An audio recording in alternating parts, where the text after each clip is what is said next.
বরাক উপত্যকার বাতাসে এখন একটাই চর্চা, টাকা ওড়ানো আর সেই টাকা দিয়ে হোয়াইট হাউস বানানো। অনলাইন ট্রেডিং এর নামে কোটি কোটি টাকার এই ম্যাজিক শোয়ের মূল জাদুকর জয়দীপ দত্ত এখন শ্রীঘরে। তবে নাটকের ক্লাইম্যাক্স আরো জমে উঠেছে যখন তার অর্ধাঙ্গিনী অনুরাধা দেব পুলিশের জালে ধরা পড়েছে। বরাক উপত্যকায় গত কয়েক বছর ধরে এক অদ্ভুত খেলা চলছিল।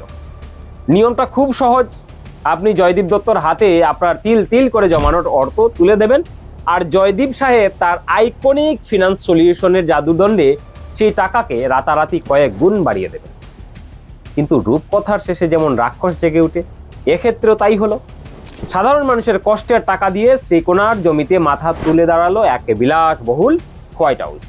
হ্যাঁ, হোয়াইট হাউস, এটা আমেরিকার ভাববেন না, সেই আদলেই যেমন বানানো হয়েছে এরকমই লাগছে শ্রীকোনায় তার হোয়াইট হাউস। দেখুন হোয়াইট হাউসের কিছু দৃশ্য।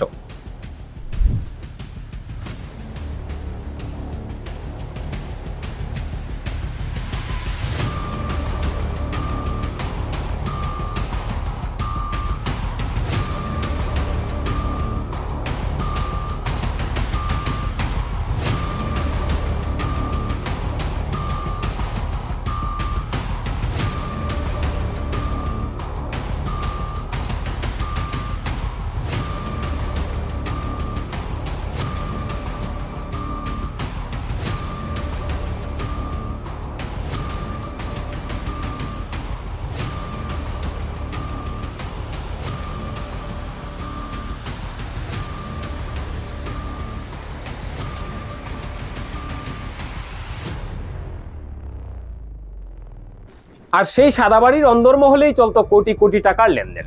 এই নাটকের সবচেয়ে চাঞ্চল্যকর মোড় হলো জয়দীপের স্ত্রী অনুরাধা দেবের গ্রেফতারি। পেশায় তিনি শিক্ষিকা, মানুষ গড়ার কারিগর, কিন্তু অভিযোগের তীর বলছে তিনি বোধহয় স্বামীর প্রতারণার পাঠশালার প্রধান শিক্ষিকা হিসেবে কাজ করছিলেন। হাইলাকান্দি থেকে তাকে যখন পুলিশ তুলে আনে তখন বেরিয়ে আসতে শুরু করে একের পর এক কঙ্কাল।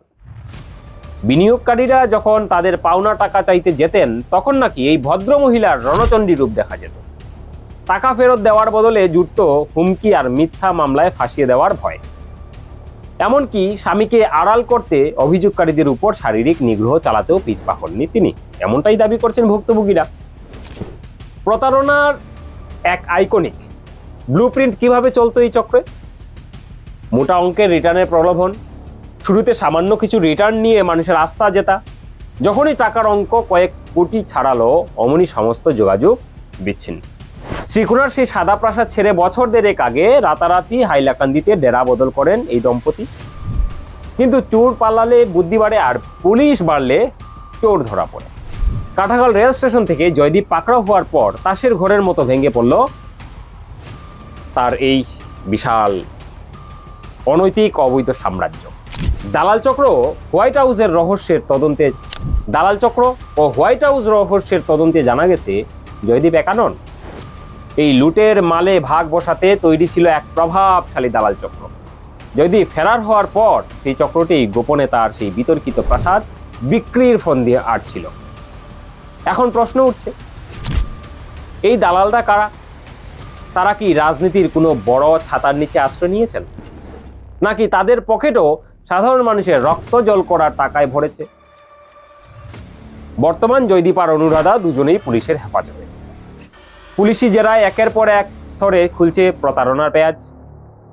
কিন্তু বড় প্রশ্নটা থেকেই যাচ্ছে, বিলাসবহুল অট্টালিকা হয়তো জব্দ হবে, জয়দীপ অনুরাধা হয়তো জেলে পচবেন, কিন্তু বরাক উপত্যকার সেই সাধারণ মানুষগুলো কি তাদের জমানো টাকা ফেরত পাবেন, নাকি বরাবরের মতোই আইন তার নিজস্ব পথে চলবে?